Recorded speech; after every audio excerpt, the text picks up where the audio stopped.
This is Dirshu Mishnah Berurah, Simin Yod Bees, and to begin a new Simin, today is going to be Sif Aleph. We're not going to finish the entire Sif, as it is quite lengthy. And Simin Yod Bees, as the Mechaber of Yisikaira coins the title of the Simin, Devarim HaPoislim B'Tzitzis, the items, the entities that passel the tzitzis, and these are a bit intricate and a bit difficult, but hopefully we'll get a lot of clarity in that which is for sure no good and for sure yes good. So the Mechaber begins in Sif Aleph that in Nifsaku Kol Chutei HaKanaf, if all the strings of one corner rip, V'nishtayir b'hem, and how much is left? Kedei anivas kol hachutim.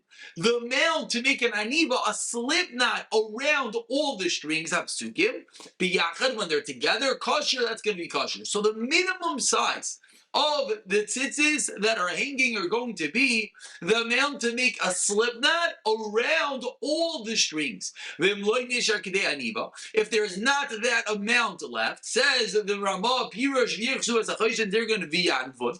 Aniva, telling you what the word aniva means, this word split knot. Continuing in the Mechaber, afilu chut echad, you don't even have one string remaining. Shnifsku kulai, they're all severed. All the strings. Now, one ribs or two ribs, they all slice all of them off, then pass. Therefore, says the Mechaber, Hilkov, something that we've mentioned in the past. We know that how do you make your tzitzis? You have your four strings which are doubled over, so the two sides are two different. Are really one string doubled over the two ends. If any two tops are cut off, then it's going to be basel. Why? Because maybe you're lacking one entire string. And therefore, says the Mechaber, which of course we do, we are precise that when we make the tzitzis, what do? We put a simin, we make sure that the four on this side remain on this side, the four on this side remain on this side. We make a simin so that when we look at our hanging tzitzis, we ensure that these four are coming from the same place on top. And these four, each side is completely separate. That always four of them are going to be on one side of the knot. And the four will be on the other side.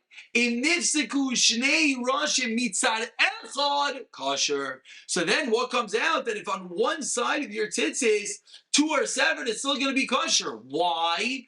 Because we have four on this side and four on this side, and we keep them separate, so if two rip, they're for sure coming from two different strings, so there's no concern that it's one string that was severed. And therefore each one has on the other side left over the other end, Shehu Yoiser Mechadei Aniva, which will be more than Kedei Aniva. And that's of course what we do, and that is the savior, as we'll see, for many of our issues. Before we even continue, let's just show the picture so we have perfect clarity. First of all, you see over here this Kedei Aniva is in the first picture on the right side, showing you that when they're severed, that is the distance, the amount necessary is Kedei Aniva. What is Kedei Aniva? As you see this picture over here is dictating so perfectly. This is an Aniva. An Aniva is a split knot. And you need to be able to make a split knot to hold all the strings together, as you see over here in picture numbered 5, 6, and 7. Over here, and this middle picture, what you see is that if you have on either end them severed, then it's going to be an issue, because then it could be one string together. Here it's showing you at the distance left. Here's your slit knot. This is just interesting. We're not going to get a chance to see this. This is the Pir Halacha quote, a shita of the Magen Avram.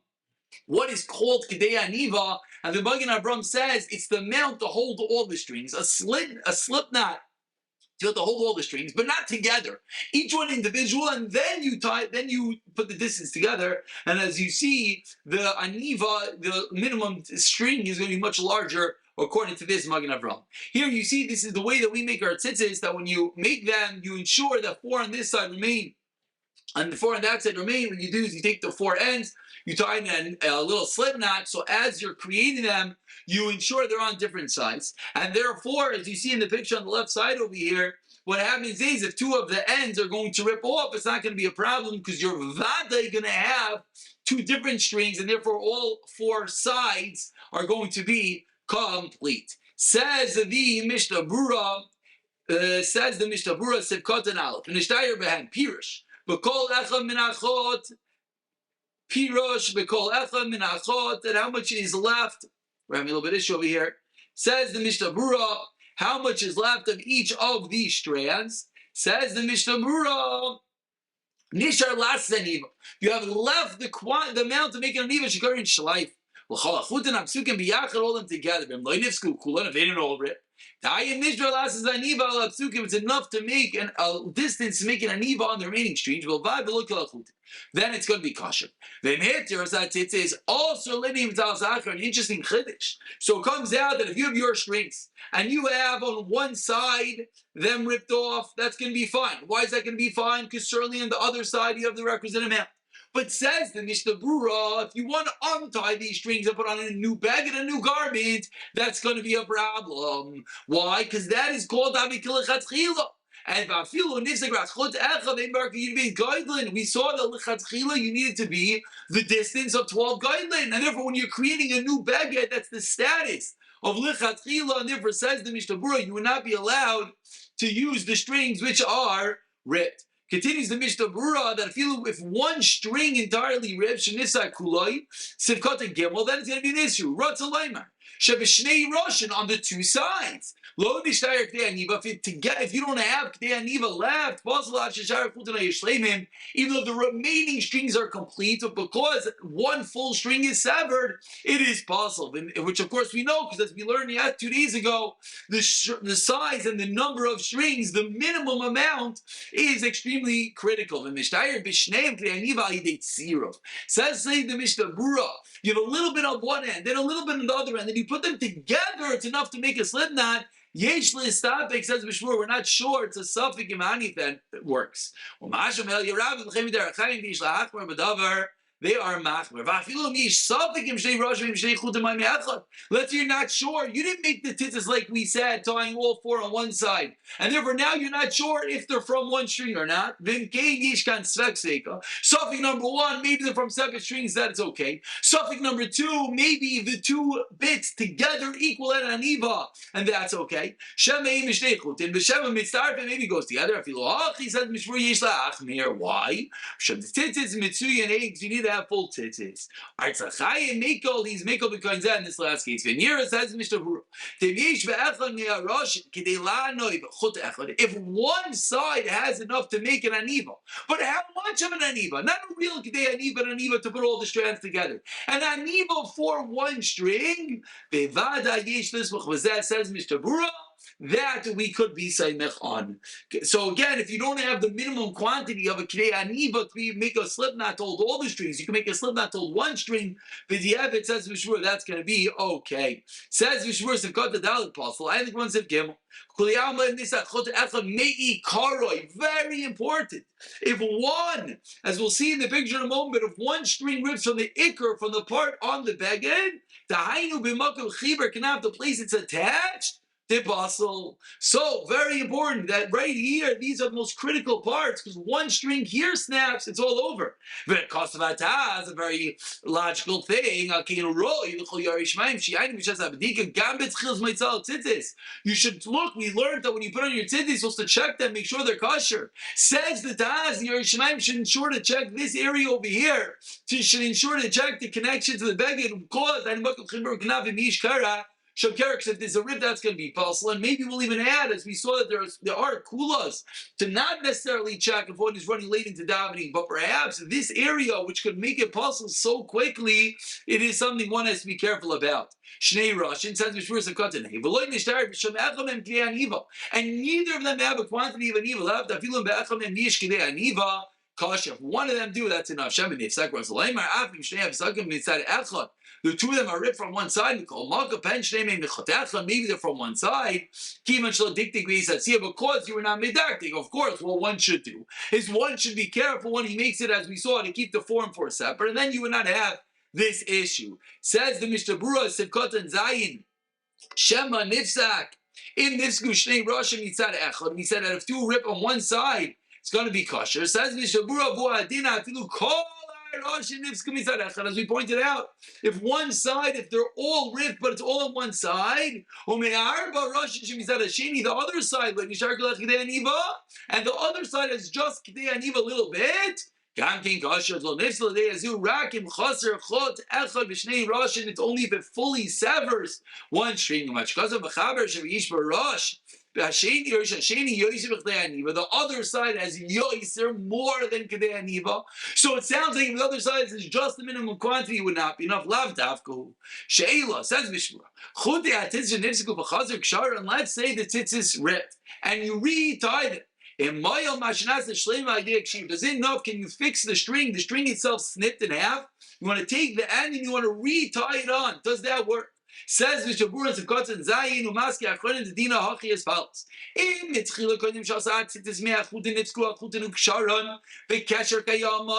before you made the tzitzis, you have a string and the string ripped, and then what do you do right now? You re-tie the two sides of the string with a kesher kayama double knot. Then so if you first fix the string and now you have a long string, which is really two strings but tied together, that's going to be okay, because when you created the tzitzis, the kshira, the chiver, gomer, and when you created the tzitzis with a complete string. Let's say you already made the tzitzis and they were kosher. One ended ripped. It's nothing left. But it's only one side. You could tie it back on now. Then afterwards, the other side ribs, still get kosher. Why? You always want to ensure that if the tzitzis have a status of kosher right now, then you could add on and continue the kashers. But if they got short, the tzitzis got short in a way, then now they are apostle. Okay, going, for example, says Mishmur in the first white line, does not have the requisite amount. Or as we pointed out, it rips over here at the point of the attachment to the hole. It's not going to help to retie it afterward. Because it's already possible. You can't take something possible and make it kosher. The rule we keep on seeing, because that is tasav loy min ha'aseh. Mishira, let's say it's too small. When you made it. If it sure does not help afterwards, that would you read on. Once you made that first knot, so because it was already created. Sif your gimel le'inyin, as we turn over the page over here. The two ends that you are severing. So now let's go and let's see some pictures to get clarity over here before we call it a day. This is, as we mentioned, the critical area, the area which the tzitzis go towards the hole. That is going to be the area we have to be super careful, and that's what the Taz taught us to check. Here you see the illustration that when you have two parts of your tzitzis, that each one is not Kedei Aniva, but together they're Kedei Aniva. Is that with Mishmur the Safek? And this is the Taz. The Taz says, which part of your tzitzis do you check? Check that area.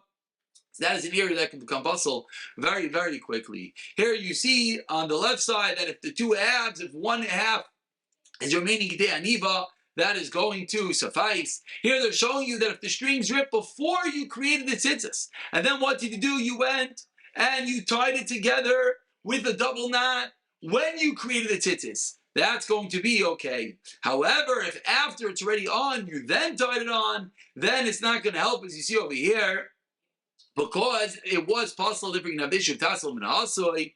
Let's just see if in a moment we can grab a short Dirshu perhaps. Let's look at the Dirshu together. Note number 3 said the Dirshu that if what's left is the Kedei Aniva by combination, the Mishnah Berurah was mistapek, he wasn't sure the din. So Dirshu note number 3 quotes the Chazon Ish that says the Dvar Teima. How can you say that the two ends could combine to be one shear? Each one needs its own shear. The Chazon Ish doesn't understand the Safek, and therefore says the Chazon Ish that you should not do it, and he doesn't even hold it's a sniff la'akal, a strong lashon. The Mishnah Berurah says he's mistabek, he holds it's a safek. The Mishnah Berurah then continues and says maybe it's a spek sveka. The Dirshu Chazon Ish, is quite upset about that line. Now here's the Taz. The Taz says you should make sure to check the area where it's connected to the hole. Says the Dirshu number 4. If you're putting on many talisais, the Biur Halacha before says that maybe you should only check in this area before you make the bracha. So too, if you only make a bracha talis gadol, you don't have to check the talis katan. And over there in the Bir Halacha, he concluded that b'chol oifen, you should always look at this little area as we mentioned, because this is an easy area that could potentially become puzzle. Pen misheneyam maybe the two of them are from one chut, and if you weren't careful, okay, we said when we make our tzitzis, we certainly are. And note number 6 says that let's say one end ripped it and you fixed it, and the other side ripped and you fixed it. Quotes note number 6, the Chazon Ish says that if you add something on once it's kosher, even though when you added on it was kosher, we call makkah, and that's called tasav loim and asoi. If after you tied it on it would have been basal, and it doesn't have the power to make it kosher, we'll pick it up in Mir Tashem. We finish Sef Aleph in tomorrow's shiur.